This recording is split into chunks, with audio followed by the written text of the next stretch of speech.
Romance of Sui in Tang Dynasties Chapter 16.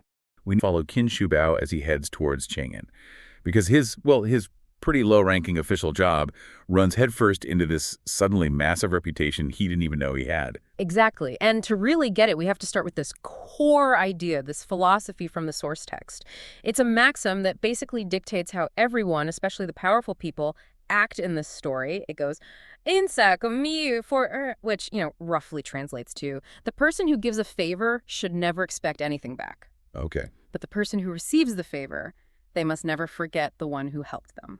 That feels crucial, because the whole story we're about to dig into really hinges on the receiver, who happens to be Li Yuan, the Duke of Tang, the guy who eventually founds the Tang Dynasty. He's the one acting on this debt of gratitude. It's like the ultimate political IOU. It totally is. So the scene starts with Qin Shubao and his three companions, Wang Godang, Qi Guoyuan, and Li Rigui. They're approaching this temple complex, and it's clearly just been renovated. Big time. And right away they notice some pretty high-status people are involved. Yeah, they spot this official overseeing the work. The source calls him the purple-clad youth under the yellow umbrella. I mean, that description says it all, right? Purple clothes, high rank, yellow umbrella. That's like an official delegation, maybe even imperial ties. This guy is Chai Xiao, and he's Li Yuan's son-in-law, the Jumnan County Prince Consort. So top tier. Right. So immediately they're in the orbit of serious aristocracy. And the temple itself, it's being rebuilt by Li Yuan of Taiwan, the Duke himself. And the reason for this massive project, well, according to the source, it's surprisingly personal, almost mundane in a way. It seems almost like a spiritual PR move. Is that fair? Apparently, Li Yuan's wife, Du Furen, gave birth to their second son right there on the temple grounds back in the Ren Shou year. Yeah. And Li Yuan got worried that he'd somehow contaminate the sacred ground. So his fix is rebuild the entire place. Yeah. I mean, it's definitely a tone, but it's also a massive flex, right? Showing off his wealth, his piety, his cheer. But the real point of interest for Qin Shubao and his group, the place they head towards, is this newly built side building, the Bode Shrine, the Hall of Repaying Virtue. And when they go inside, boom, they're face-to-face with this physical monument to Li Yuan's gratitude. And this is where the source gets incredibly specific. It's not like an altar to a god or some famous ancestor. No, it's a statue of a standing figure. Yeah. And he's clearly dressed like a traveler or maybe a low-ranking soldier. And Li Yuan was apparently obsessed with getting the details right. The statue wears the specific powder blue felt cap from Fan Yang, a heavy black cloth gown, but then over that, a yellow military jacket. Got the leather belt, the plaque and knife, and these very specific accessories, and crucially, yellow deerskin boots. Okay, wait, why the deerskin boots? Why specify that, it feels like? Like Li Yuan is making a point. He's not just honoring a soldier. He's honoring this specific guy, maybe emphasizing how humble he looked. I think so. It makes the honor feel more personal, more specific. If it was just a generic statue, maybe it wouldn't land the same way. By getting the boots right, the traveling gear, he's basically shouting, I remember exactly who saved me, and this is what he looked like. It really maximizes the impact. That makes sense. But the real kicker, the absolute stunner, it's the plaque next to the statue. 6 gold characters. Benefactor Qiong Wu, living position. Okay, let's pause on living position Sheng Wei. That's huge, isn't it? Shrines are for gods, ancestors, the dead, usually, to set up a living position for some guy, a commoner. It means Li Yuan is publicly honoring a living person, almost like a deity. That feels radical. Totally radical. And that's the moment Qin Shubao clicks. He realizes this statue, this living position, it's for him. It flashes back to that time at Lintang Mountain when he fought off those so-called fake bandits and saved Li Yuan's life all the way back in that Ren Shou year. So if it's him, Qin Shubao, why does the black say Qiong Wu? Not Qin Qiong. Well, that's the beautiful, almost comical twist in all this. See, after Qin Shubao saved Li Yuan, he basically bolted. Didn't want thanks, didn't want to hang around. Li Yuan chased after him, shouting for his name. Qin Shubao yelled back, Qin Qiong, but he was also kind of waving him off, like, don't bother. So in all the commotion and haste, Li Yuan heard the Qin surname right, but he must have misheard or maybe just hastily wrote down the given name as Qiong Wu. No way. So this massive, public, golden-lettered monument to gratitude built by the future emperor is based on a clerical error made years ago because the hero was trying to escape. That's incredible. Isn't it just? And his friends start putting it together. Qi Guiwan's totally clueless, but Wang Bodang, he remembers the outfit. He's like, wait a minute, that's exactly what Qin Shubao wore on that trip. And then he gets it. And the final proof is right there, flanking the statue, figures leading a yellow-spotted horse, and others holding these guffet-clad maces. Qin Shubao's signature gear, it's all documented. Wow. Think about what's going through Qin Shubao's head, though. The source says he feels this mix of, sorrow and amusement. He actually wonders if maybe this whole incident, rushing away from being thanked, is why he ended up so broke later in Luzhu. Like cosmic irony. And he questions if a commoner, a boogie he calls himself, even deserves this kind of official public honor. He suddenly feels the weight of this unexpected debt Li Yuan has just dropped on him. Yeah, and that weight immediately turns into, well, an opportunity or maybe an obligation for others. Chai Shao, the son-in-law, hears the buzz, figures out who Qin Shubao is, and rushes over. He confirms it, bows super low, and basically insists they stay. Lavish feasts, the whole 9 yards. Li Yuan's debt is now Chai Shao's problem to manage. Right, immediate 5-star treatment. But here's the rub. Despite all the feasting and sudden VIP status, Qin Shubao still has his original job to do, his humble errand. He tells Chai Shao, look, thanks for everything, but we gotta go now. They have to get to Chang'an. They're carrying a Shouo Elaine, a birthday tribute for someone named Yang Ye, and it needs to get to the Yufu. We should probably highlight that destination. The Yufu isn't just some random place, it's the residence of the Duke of Yu, a major player in the Sui court.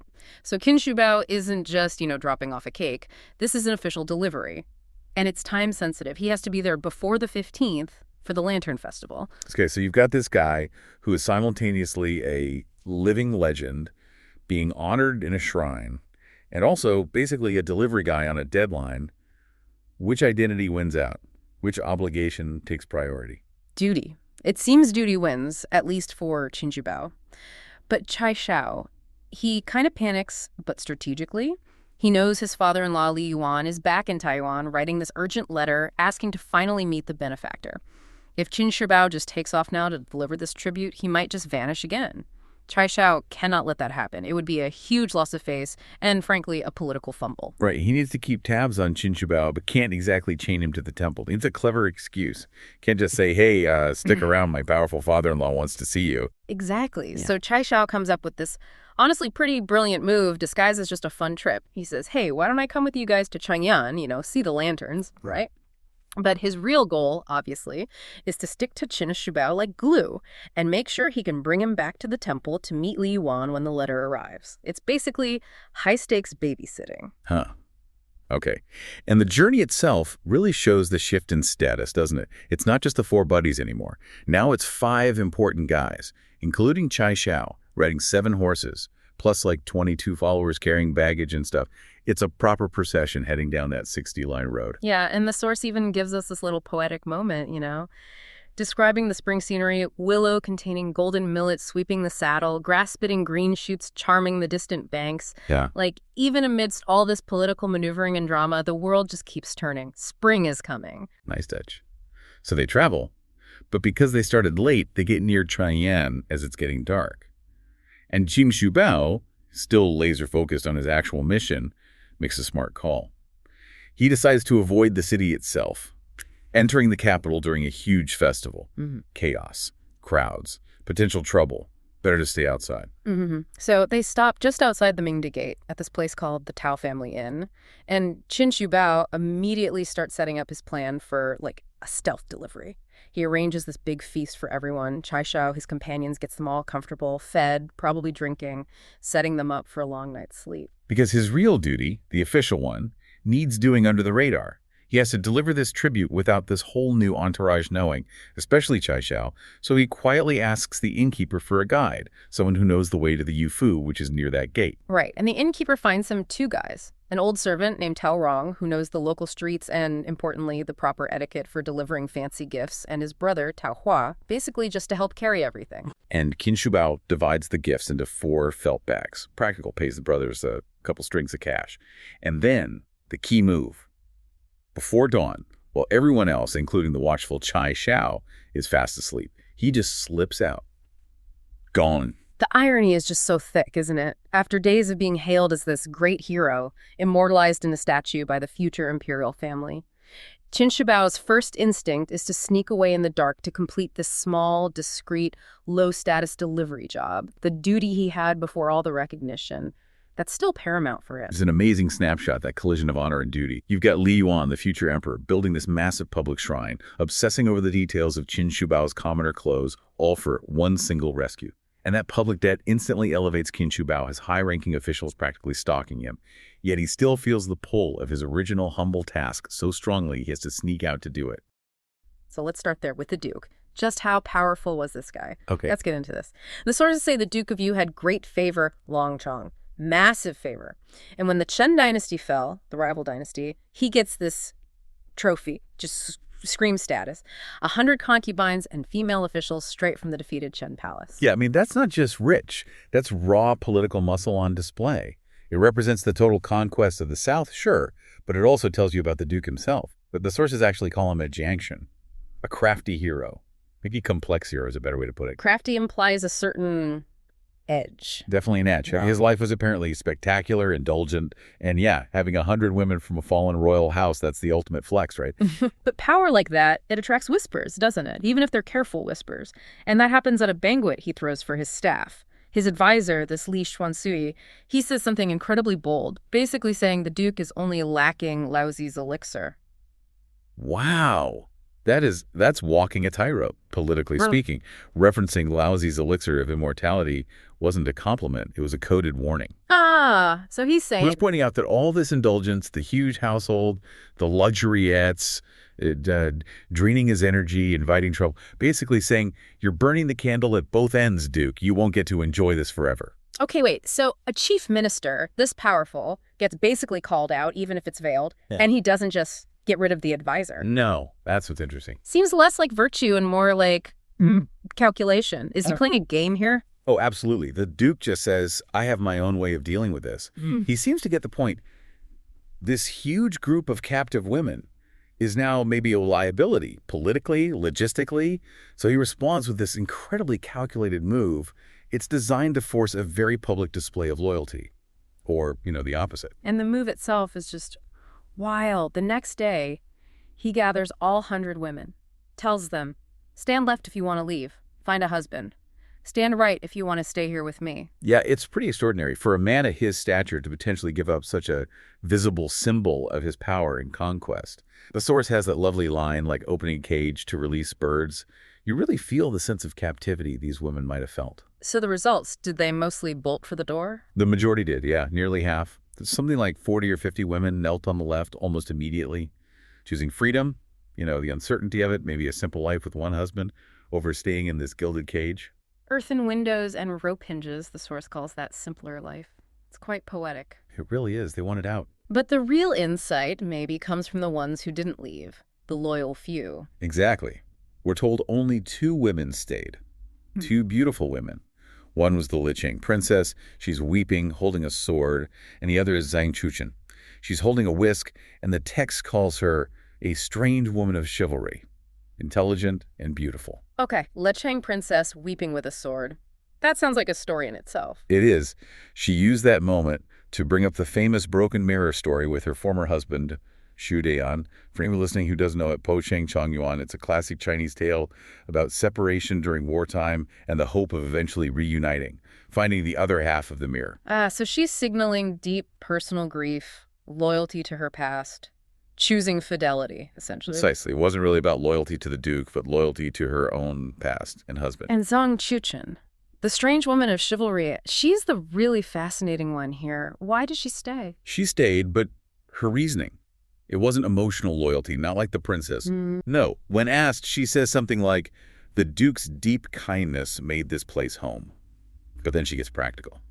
She basically says she refuses to swap her current luxury for potential poverty, those earthen windows and rope hinges. Wow. So she chose the gilded cage consciously. Exactly. She valued the comfort, the security, the wealth she had over some theoretical freedom that might just mean hardship. Super pragmatic. Shows a sharp mind, really.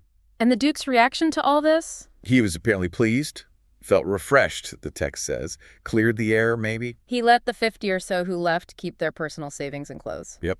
And he promoted the two who stayed Leching Princess and Zhang Chuchen to be female officials, put them in charge of the remaining women. A very neat, very calculated end to a pretty grand and kind of risky social test. Right. Now, let's jump forward a bit. Scene change. We're moving from that internal political test to, well, a moment that feels like fate intervening. It's the 15th day of the first lunar month. That's the Lantern Festival. Big holiday. And it just happens to also be the Duke of Yu's birthday. Okay, so double celebration. The place must have been buzzing. Lantern Festival is already huge, vibrant. At a top minister's birthday bash, the residence would be absolutely packed, officials everywhere, gifts piling up. Total chaos. But the perfect kind of chaos for a chance encounter, maybe? Or a fated one. So first on the scene, we have Li Jing. He's from San Yuan. He's not there just to drop off a gift and pay respects. He has an agenda. Oh, what's he after? He's waiting in a side room, hoping to get an audience to present a memorial, basically a proposal, and offer strange strategies to the Duke. Yeah. He wants to impress the big man. Okay, ambitious guy. And then comes the warrior. And then comes Qiong. He's from Lichang. And the sources give us this really vivid description. Tiger back and bare waist. Extraordinary appearance. You immediately picture someone formidable. A fighter. Definitely. Destined for greatness, you feel. And what's great is they spot each other. Li Jing greets him first. They exchange names. Li Jing, courtesy name Yaoxi. Xiong, courtesy name Xu Bao. And boom, instant recognition. They knew of each other already? Seems so. By reputation. There's this immediate mutual admiration. It's not just two random guys meeting. It's like magnets pulling together. Two figures already known, converging. And Li Jing, the strategist, he's clearly thinking fast. He gets called in to see the Duke. Right. His audience is ready. But before he goes, he quickly pulls Qiong aside. He tells him where he's staying. Third house, Seeming Lane, right near the Duke's place. Yeah. And he says, basically, you have to come see me later. We need to talk. Something important. You can almost feel the urgency in that. Like, forget the party, forget the politics for a second. This is really important. Exactly. The political stage is set inside, but this personal, maybe even prophetic meeting is being arranged right there at the gate. So Li Jing gets his audience pretty quickly. Turns out he's a family nephew. His dad served with the Duke. And then... But he doesn't just use it for pleasantries, does he? Not at all. He goes straight for the political jugular. He basically admonishes the Duke. To his face. Seriously, what does he say? He tells him, look, the realm's heading towards chaos. Heroes are rising everywhere. You, Duke, should be focused on recruiting these talented people. And then he has the nerve to say the Duke should not sit arrogantly when meeting guests like him. Wow. That takes some serious guts in that kind of court. Breathtaking. It really is. But here's where you see the Duke's quality. Maybe that crafty hero aspect again. He wasn't angry. He was apparently delighted. Deeply impressed by Li Jing's boldness, his clear sight. He recognized real strategic talent. Okay, that's impressive from both of them. But what's happening outside the audience chamber? You mentioned intrigue. Right. Remember Zhang Chuchen? The whisk holder. The pragmatic one who stayed. Yeah, the one who chose luxury over hardship. As Li Jing leaves the Duke's presence, she is watching him closely. And then she asks a clerk nearby for specific details about Li Jing, his rank, where he's staying. Ooh, okay, so she's not just passive. She's scouting. Exactly. She's already shown she values talent and security. Now she's actively gathering intel on this impressive newcomer. It reinforces that she's sharp, an astute observer keeping tabs on potential future players, not just a pretty face. Right. Meanwhile, Chang'an, the warrior, he's just doing his duty, right? Delivering gifts from his region, Shandong. Yep. And he gets a really warm welcome from Li Xuansui. Remember him? The advisor who made the elixir crack earlier. Yeah. The risky comment guy. Well, Li Xuansui seems to really rate Xingqiang. He ditches formal procedures, hosts him personally, quickly gets the official reply letter sorted, treats him with a lot of respect. So Qin Xiong is clearly already seen as someone important, which makes what happens next even more significant. Definitely. It brings us right to the prophecy. Qin Xiong finishes his business and hurries over to Seeming Lane, like Li Jing asked. Li Jing gets straight to it. First question, how old are you? Qin Xiong says 24. Then asks who he's with, any companions, establishing this is personal, specific. Setting the stage for something serious. And then Li Jing reveals his expertise. Feng Jane. Okay, Feng Jian. We need to unpack that. It's more than just reading someone's palm, isn't it? Oh, much more. It's a complex art. It includes physiognomy reading features, face, body structure, but also fortune-telling, understanding destiny, even linking it to cosmology, the stars. Li Jing is about to use both personal signs and celestial omens for his warning. Right. And the warning itself, it's incredibly detailed. What's the first part, the personal bit? He focuses on Qin Sheng's face. He tells him his yin-tang is currently dominant. The yin-tang, that's the spot between the eyebrows, right? Exactly. In Chinese face reading, it's crucial. A hall of impression, seat of fate, fortune, life outlook. Very important spot. But Li Jing sees a problem. He sees black qi encroaching. Black qi, that sounds bad. Universally bad in this context. Hei qi, dark energy. It signals disaster, death, serious illness, major misfortune. So Li Jing predicts, specifically for Qin Qiong, a calamity of panic and fear. Something terrifying is coming directly for him. Wow, okay, that's heavy. But then he goes bigger picture, uses the stars. Yes. He says he was observing the heavens the night before. But remember, it was the Lantern Festival, 15th day of the first month. He specifies the time, the third watch. So deep in the night. And he saw a comet pass. Comets are usually bad news in traditional astrology, aren't they? Almost always. A major ill omen. And Li Jing interprets this comet as predicting a wider disaster. A calamity of weapons, fire, and robbery for everyone, the general population. So personal danger and public chaos are converging right now. Precisely. The timing is critical. The black key on Qin Qiong's face plus the comet means the threat is immediate. Lingering in the capital is dangerous. What's the advice then for this guy who's destined for greatness but facing immediate peril? Li Jing offers some hope first. He assures Qin Qiong, you will survive this. You will definitely become a pillar of the state later. The destiny is still there, but the urgent, life-saving advice now, get out. Don't stay for the festival fun. Don't delay. Head back to Shandong now. And Qin Qiong's reaction, does he buy it? Totally. He's utterly shaken. The source says his hair stood on end. He immediately thinks of his friend Qi Guiyuan, who's waiting back at their lodging. Ah, he's not alone. He's got someone else to worry about. Right. And that just adds to the urgency. He doesn't hesitate. He rushes off immediately, wants to escape their predicted chaos and get his friend out too. Scene change. Zhang Juchen, she's also called Zhang Myron. In the text, she's about to leverage state authority, a bit of political theater, and even a rigorous test to claim her man. And that man is the aspiring hero, Li Jing. Exactly. Okay, so let's quickly set the scene. Who are the core players here? We've got Zhang Myron, this really discerning attendant in the powerful Duke of Yu's residence. Yep. Then there's Li Jing, highly ambitious strategist, but he's not established yet, still kind of finding his way. Okay, and then later, we get this unexpected arrival, Zhang Zhengzhen. He's better known to history as Qiu Rangong, right? The curly-beard guest. That's him, a key figure. So what set Zhang Juchen apart right from the get-go? Well, it's her clarity, her vision. She sees all these powerful men coming and going through the Duke's residence. Lots of options, presumably. Right. But she singles out Li Jing. She pegs him as a young, handsome, true hero, and she's convinced his future achievements will match, maybe even surpass, the Duke himself. So she's spotting potential, not just existing power. Precisely. That's the key. And crucially, she acts on this insight immediately. She decides Li Jing is her only true match. The text says she felt there is no other person in the world like him. Yeah, so for her, that moment had to be seized. No waiting around. But seizing it involved, well, an incredibly complex plan. Huge personal risk involved. Oh, absolutely. Let's unpack that escape plan. It's not just like climbing over a wall in the middle of the night. Not at all. Far more sophisticated. First, she seals her room, leaves all her belongings untouched, and she places this detailed written note like a formal tribute on her desk. Why bother with the paperwork if you're running for your life? Seems counterintuitive. But that paperwork is brilliant. It's reputation management, essentially. Okay. By sealing the room and leaving that note, she stops anyone from accusing her of, say, stealing from the Duke or just running off for some illicit reason. Ah, I see. So she's controlling the narrative. Exactly. She shifts it from, oh, she's a thief and a seductress to, here's a strategic woman choosing her own future.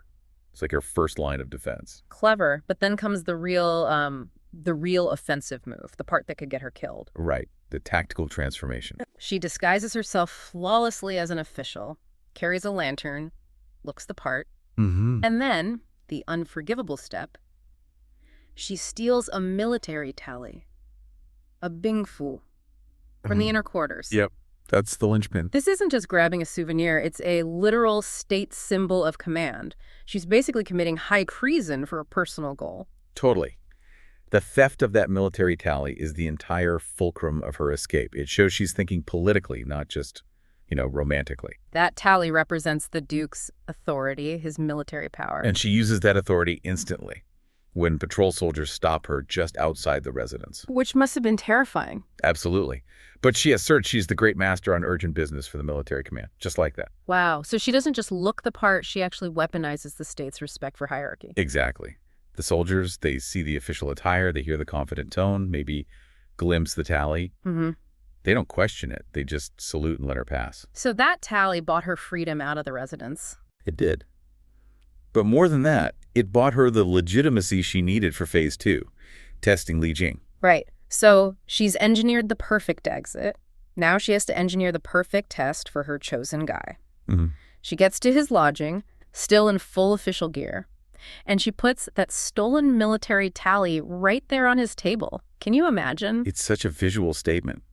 Power, risk, all laid out. And this initial facade, it's designed to gauge him, right? His ambition, his character under pressure. Precisely. She says she's an internal official sent by the Duke, and she challenges Li Jing.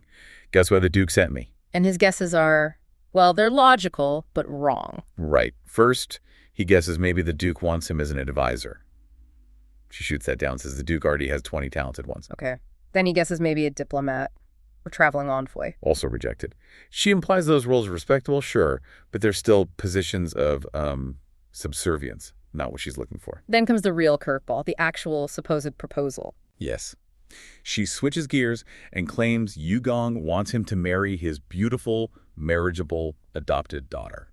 Which is an incredible offer. Instant status, wealth, connections to the highest political circles. It's the ultimate carrot.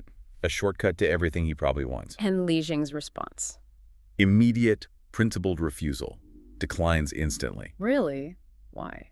He cites his wandering status, being rootless, his unfulfilled ambitions, and crucially, he talks about the social disparity. Their families aren't a match. So social standing matters to him. It does, but more importantly, he rejects the idea of leveraging a wife's status for his own gain. He basically says marriage has to wait until he achieves things on his own terms. Okay, but wait.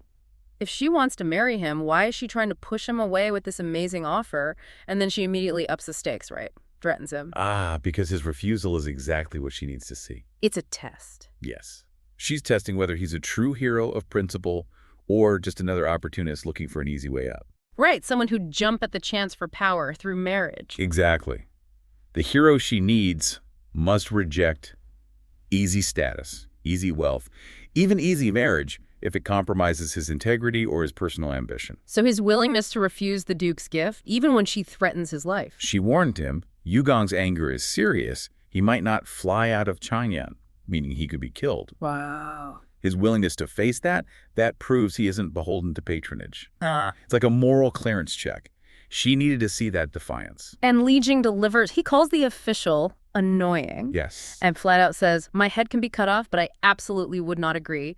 He's choosing death and principle over convenience. That's the moment. That's when she knows for sure. Yeah. He's the one. And just as that tension peaks, just as she realizes she's found her man, boom, the door bursts open. Right. An unexpected guest arrives. A man dressed as an armed guard comes in, asking for Li Jing by his courtesy name, Brother Yaoshi. And this is Zhang Zhangjin, the Qiong Gong. That's him. And what's fascinating here is, remember how Zhang Chuchen's disguise fooled the patrol soldiers? Yeah, completely. Well, Zhang Jian apparently sees right through it. The text says he immediately recognizes her intentions, her Xingzang.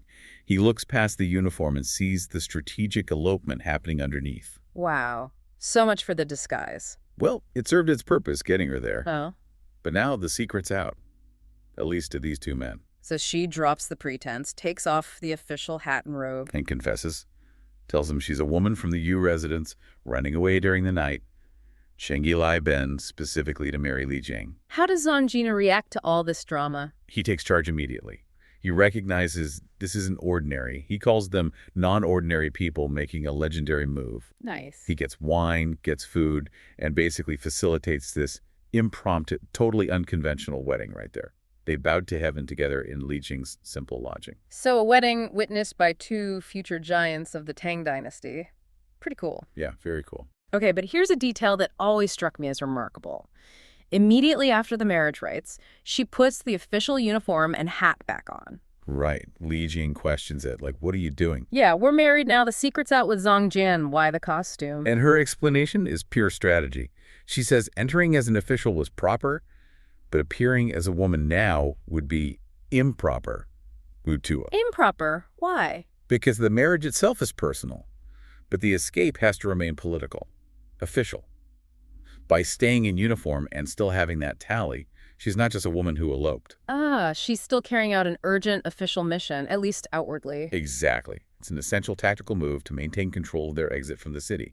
The text calls her a truly refined woman, Jingxinutsi, someone who gets that appearances are critical when you're, well, borrowing state tools. Which leads directly to the masterstroke, the final piece of the plan. While Li Jing and Zhang Jian are drinking wine, probably talking about saving the world, Right, big hero talk. she slips out. And she uses that military tally, the Bingfu, to procure 3 top-quality horses from the Central Military Hall. Using the Duke's authority again. Absolutely. The plan is to escape Shan and head to Taiwan, and having that commander seal guarantees they'll pass through every checkpoint, every city gate, no questions asked. Smooth exit. Incredible foresight. Okay, let's jump to the aftermath. Morning comes. Yep. The Duke of Yugong, discovers she's gone. What does he find? He finds her room sealed up tight. All her belongings are still there, untouched. And right on the desk is that critical letter she left, the final piece of her rhetoric. Okay, tell us about the letter. It's written by Red Whisk attendant Zhang Chuchen. Right. And it's basically her ultimate justification for everything. She uses these really elegant, powerful metaphors. Like what? She talks about her discerning eye, and this kind of wisdom eye that allowed her to spot the true hero in Li Jing. And she frames her choice not as, some scandalous affair, illicit behavior, but as a natural pairing. She compares herself to weak grass attaching to the orchid, tender vine relying on the bamboo. So presenting it as destiny almost, a fitting match. Exactly. She's reframing a potential scandal as the recognition of a great destiny in the making. It's brilliantly done. So now we have to tackle that question we raised earlier. She stole the Duke's military tally, a massive symbol of authority. Why does Yugong just accept this? Isn't this a huge political liability? Treason, maybe. Shouldn't we be hunting them down? That's where the narrative really validates her entire strategy. Yeah. Yugong accepts it, basically for a few reasons. First, Li Jing is recognized, perhaps even by the Duke eventually, as a genuine hero worthy of her high estimation. So her judgment was sound. Right. But maybe more importantly, Zhang Chuchen protected the Duke's honor throughout the whole process. Oh. Well, think about it. She had been a valuable attendant. She didn't steal any of his personal belongings. She didn't ruin his name by eloping in some messy, scandalous way. Yeah. And that letter explicitly stated she was seeking a hero worthy of association with his house, in a way. Okay. And that perfect administrative trail, she left the sealed room. The formal letter it gave the Duke plausible deniability. Yeah. It allowed him to essentially bury the awkwardness of the stolen tally and just accept the outcome as fate, or maybe even good judgment on her part rather than treating it as political defiance against him. So her meticulous planning saved everyone's face, including the Duke's. Precisely. It allowed him to just order the matter kept quiet.